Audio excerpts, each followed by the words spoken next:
예수님의 승천, 예수님의 재림, 이 사건은 사실 우리의 이성으로는 잘 납득이 가지 않는, 어떻게 설명할 수 없는 신비한 일 중에 하나입니다. 예수님에 관한, 예수의 생애를 추적하면서 예수님에 관한 내용들을 우리가 살펴보면 어떤 부분에 있어서는 우리의 이성으로는, 우리의 경험으로는, 세상의 과학으로는 설명되지 않는 것들이 참 많이 있습니다. 자, 예를 들자면 예수님의 탄생에 관한 이야기입니다. 동정녀 마리아에게서 성령으로 잉태하셨다라고 하는 것, 여러분, 이것을 우리가 어떻게 세상의 논리로, 세상의 과학으로 설명할 수 있겠습니까? 우리 예수님 죽으셨는데 3일 만에 다시 무덤에서 살아나셨다라고 하는 것, 이건 또 어떻게 설명할 수 있겠습니까? 만약에 죽어서 5분 만에 살아났다, 3시간 만에 살아났다, 그거는 또 우리가 이렇게 저렇게 말을 할 수 있을 겁니다. 그런데 예수님은 돌아가셔서 무덤에 장사를 하고 3일입니다. 인간의 상식으로 얘기하면 3일이 지났기에 여러 가지 현상적인 일들이 분명히 있었을 겁니다. 그런데 예수님이 무덤에서 살아서 나오셨습니다. 사람의 말로 설명되지 않는, 과학으로는 인간의 경험 가지고는 말할 수 없는 그러한 신비한 일입니다. 그런데 오늘 본문에 이제 예수님이 하늘에 올라가신 일입니다. 승천하신 일입니다. 예수님이 하늘로 올라가셨다는 겁니다. 또 한 가지를 이야기하고 있습니다. 하늘로 올라가신 그 예수는 다시 이 땅에 오신다는 겁니다. 사람의 말로 설명기 어려운, 인간의 경험으로는 말할 수 없는 신비한 일입니다. 그러기에 이 부분은 우리가 믿어야 할 부분입니다.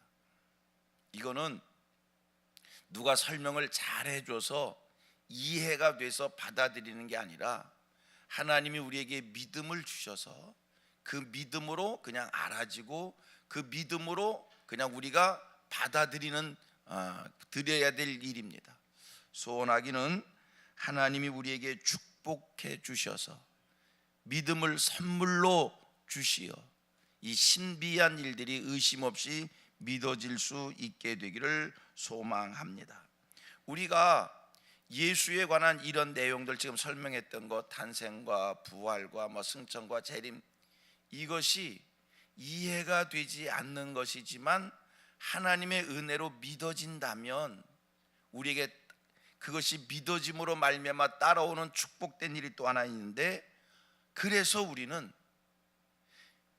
세상의 말로 설명되지 않는 이것이 믿어지기 때문에 우리는 그 다음에 이야기를 할 수 있습니다. 예수는 진실로 하나님의 아들이시고 예수는 진실로 우리의 구원주가 되실 수 있다는 겁니다. 만약 이것이 믿어지지 않는다고 하면, 여러분, 세상 사람들, 우리는 예수님이 동정녀에게서 태어나셨다는 것이 믿어지기 때문에, 우리는 예수님이 부활하셨다는 것이 믿어지고 승천하고 재림하신다는 것이 믿어지기 때문에 예수가 우리 구원주시오, 예수가 하나님의 아들이시오, 예수님이 하나님이십니다라고 확실하게 받아들이는데, 세상 사람들은 그것이 믿어지지 않기 때문에 예수를 부인하고 예수를 배척하는 것입니다. 소망하기는 하나님이 은혜 주셔서 믿을 수 없는 일이 믿어짐으로 예수를 구원주로 고백할 수 있는 우리들 되고, 예수가 하나님의 아들이심을 확신할 수 있는 우리들 되고, 예수님이 하나님이시다는 것을 받아들일 수 있는 우리들 되기를 원합니다. 이해가 되지 않는 그런 일들이 예수님이기 때문에 여러분, 예수가 하나님이신 거예요. 그렇지 않습니까? 우리와 똑같은 분이라면, 과학으로 설명될 수 있는 분이라면 그분이 하나님이 되실 수 있겠습니까? 하나님의 은혜로 믿음이 생기고, 그래서 그분을 구원주로 받아들일 수 있는 저와 여러분 되어지기를 소망합니다. 그리고 오늘 본문 살핍니다. 10절과 11절입니다. 보십시오. 10절 11절 한 번 더 읽습니다. 10절과 11절 읽습니다. 읽어봅니다. 시작. 올라가실 때에 제자들이 자세히 하늘을 쳐다보고 있는데 흰옷 그들 곁에 서서 이르되 갈릴리 사람들아 어찌하여 서서 하늘을 쳐다보느냐? 너희 가운데서 하늘로 올려지신 이 예수는 하늘로 가심을 본 그대로 오시리라. 얼마나 감사한지요. 예수님이 하늘로 올려주시면서 다시 오신다는 거예요. 예수님 다시 오심을 말씀합니다. 그런데 예수님이 다시 오시는데 어떤 모습으로 오시는가? 자, 11절 하반절, 우리 성도들이 이 말씀만 마음에 새겨도 오늘 많은 이단들을 이겨낼 거예요. 자, 제가 늘 가끔 하는 얘기가 있습니다. 늘 하는 얘기가 있습니다. 예수님의 탄생과 예수님의 죽으심과 부활과 승천과 재림은 성경 속에 기록된 대로, 문자대로 믿어야 됩니다. 자, 같이 고백합니다. 예수에 관한 말씀은 성경에 기록된 대로, 문자대로 믿는 이런 신앙을 갖자. 예수에 관한 것은요, 그런 신앙을 갖는 게 좋습니다. 물론 어떤 부분은 설명이 필요한 부분도 있지요. 구름 타고 오신다라고 하는 이 부분은 영광스럽게 오신다라고 하는 그런 말로 이해하고 해석하고. 근데 자 보세요. 예수님이 보세요. 11절 하반절에 하늘로 올려지신 이 예수는 다 같이 하늘로 가심을 본 그대로 오시리라 하였느니라. 한 번 더 봅니다. 보세요.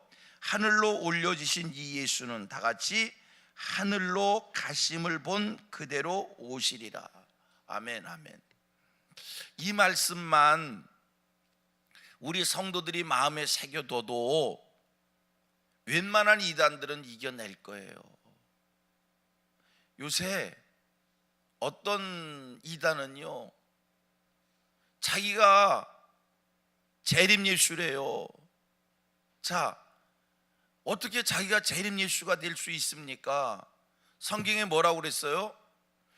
지금 재림 예수라고 얘기하는 그 사람들, 예수님이 성경이 말씀한 대로 예수님이 하늘로 가심을 본 그대로 오리라. 그렇게 왔습니까? 그렇게 왔습니까? 그러면 재림 예수지요. 요 말씀만 마음에 새겨도 우리가 상당 부분의 이단들을 이겨낼 수 있을 거예요. 하늘로 올려지신 이 예수는 어떻게 오신다고요? 하늘로 가심을 본 그대로 오시리라 하였느니라. 또 한번 성경대로 믿고 성경대로 마음에 새기자. 아멘, 아멘. 이 말씀만 딱 새겨둬도 많은 이단을 이겨낼 수 있을 것이고요. 초림의 예수는 초림의 예수와 재림의 예수잖아요. 2000년 전에 오셨던 예수는 초림의 예수고요, 앞으로 오실 예수는 재림의 예수인데, 초림의 예수는 사람들이 잘 알지 못하게 유대 땅 베들레헴의 말구이에 오셨어요. 초라하게 오셨어요. 세상에 오신 예수는 헤롯의 칼을 피해서 애굽으로 피난 가서 어린 갓난아이 시절을 보냈어요. 그러나 재림의 예수는 그렇게 오시는 것이 아니라 하늘로 올라간 그대로, 그 모습대로 영광스럽게 이 땅에 오실 것입니다. 초림의 예수는 초라하게 숨은 자의 모습으로 오셨지만, 재림의 예수는 영광스럽게 구름 타고 하늘로 올라가신 그 모습 그대로 이 땅에 오신다는 것 마음에 새기시고요. 이제 성경에 예수님이 재림하신다는 몇 곳의 말씀을 제가 읽어드립니다. 성경을 연구한 사람들이 찾아냈는데요, 신약 성경만 해도 예수가 다시 이 땅에 오신다는 것이 300번 이상이나 기록되어 있답니다. 놀라운 일이에요.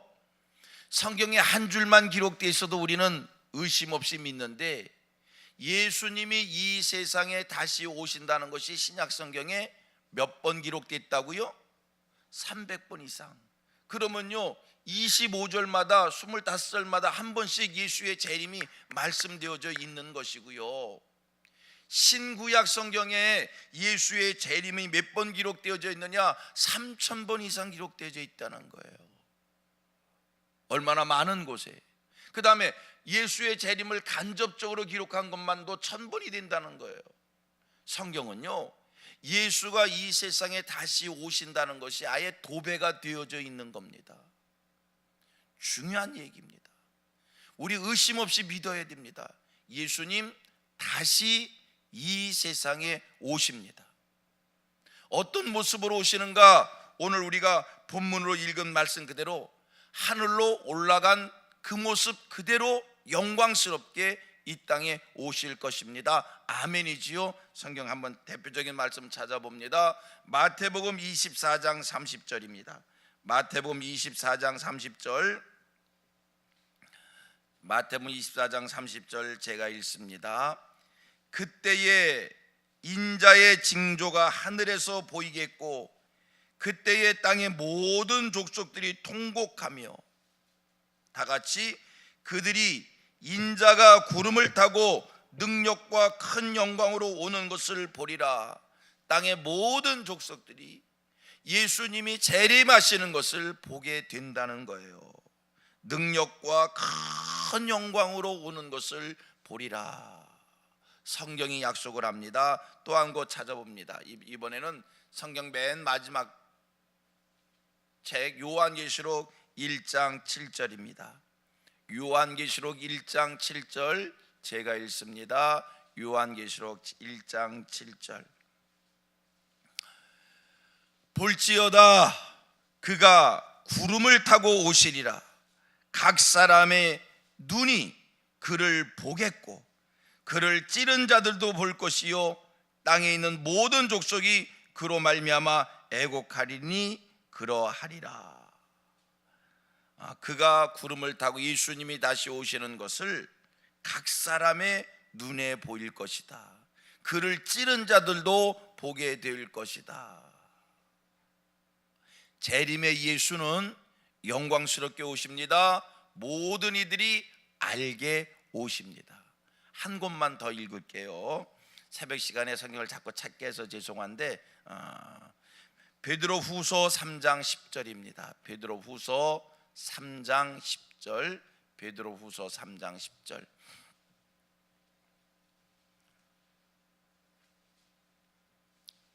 베드로후서 3장 10절. 자 봅니다. 그러나 주의 날이 도둑같이 오리니. 어떻게 온다고요? 도둑같이 오리니 그날에는 하늘이 큰 소리를 떠나가고 물질이 뜨거운 불에 풀어지고 땅과 그 중에 있는 모든 일이 드러나리로다. 베드로후서에서는 주의 날이 도둑같이 온다고 그랬어요. 이 말은 예수님이 언제 오실지는 몰라요. 예수님이 오시는 시간은 우리가 모른단 말이에요. 그래서 성경 뭐라고 했냐면 도둑같이. 그러나 예수님이 언제 오실 줄은 모르지만 예수님이 오시는 것은 모든 사람들이 보게 알게 영광스럽게 오신다는 거예요. 그렇게 이해하시면 되고요. 그렇구나.